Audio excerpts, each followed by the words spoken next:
We are going to close with a little look into the future.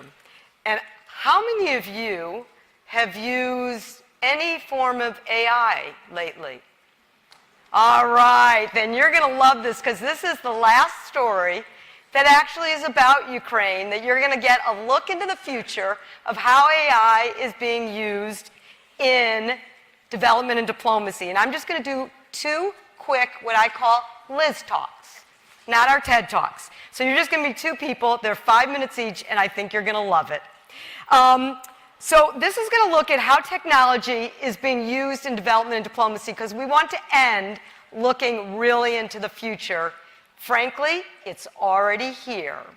It's already here. And this is a story, our example is going to be on Ukraine.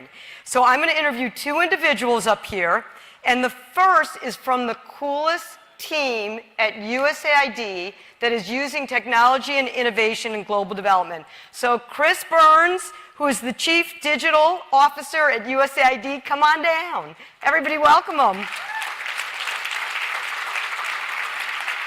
Hi, Chris. Hi, Liz. Welcome. Good to see you.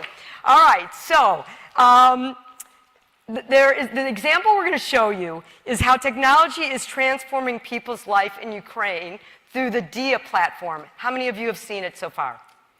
All right, only one. We've got something to teach them, Chris. All right, in short, DIA is this transformational, transparent app, an app on your phone, the ambassador knows all about it, that is allowing Ukraine citizens to engage with their government.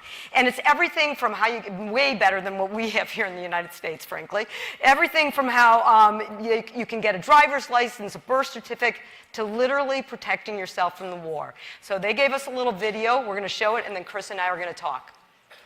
For decades, Ukrainians had to deal with corruption that permeated state institutions. DIA set out to fix that. In 2 first years, DIA saved 16.3 billion of state budget and 20.5 thousand man-hours of time. In social and business spheres, we synchronized different systems and automated their work, thus making corrupt practices impossible. Introduced the Unified Information System for the social sphere, which is expected to save more than 30 billion of Ukrainian hryvnias. We digitized e-sick leave to lower doctors' workload and prevent forging this kind of documents. Construction used to be one of the most corrupt areas. We reformed it by building new construction register, which allows to keep track of all the actions and makes every move transparent. Can we do more? We are already doing.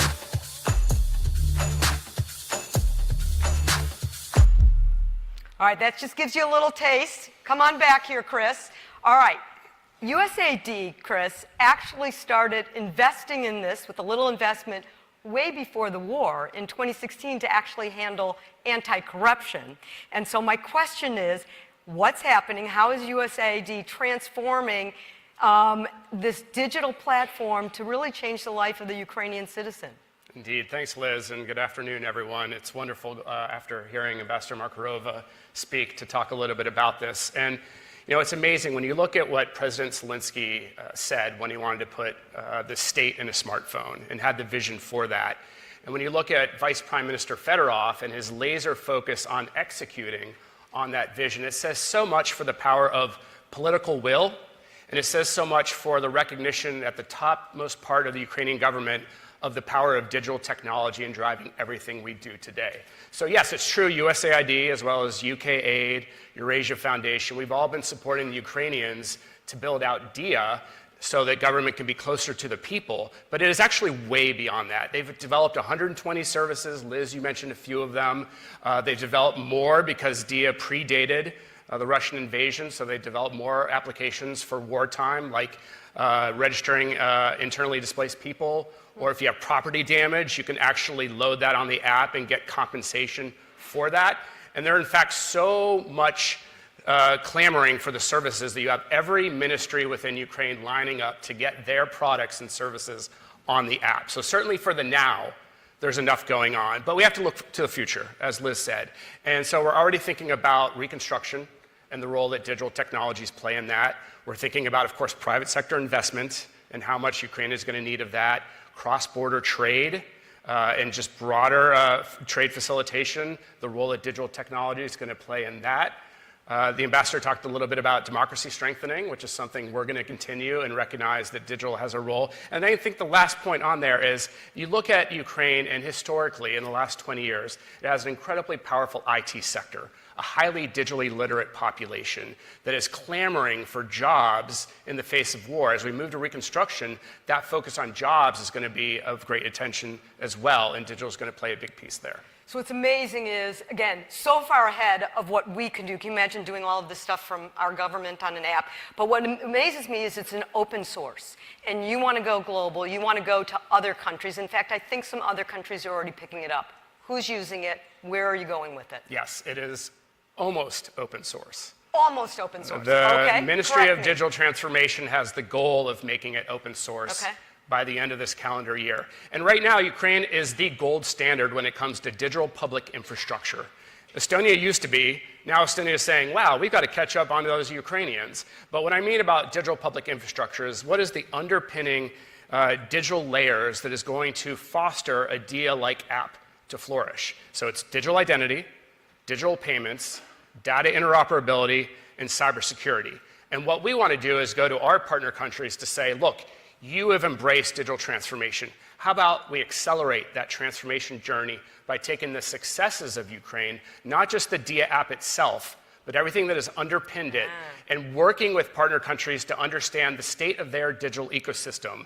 What land registries do they have in place? What laws are on the books or need to be put on the books so that DIA can flourish there, or a DIA-like service? So we are going to partner with a couple countries. We are going to start with Zambia, Colombia, Kosovo. We're going to work with Ukraine's Ministry of Digital Transformation to understand what that looks like. We're going to go into the countries, do a number of assessments, and then figure out where we're going to go from there. We're trying to find 3 or 4 more countries as well. So what's amazing about this that I love is this is how you leverage our USAID dollars to do innovative work.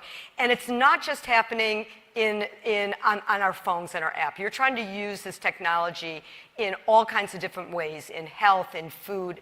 Give us one more example to leave us wanting more, and then I want you to tell me what website where we can find more of this. But give us an example of how technology and innovation is being used in other sectors. Or all sectors, may I? All sectors. I love it. Even better.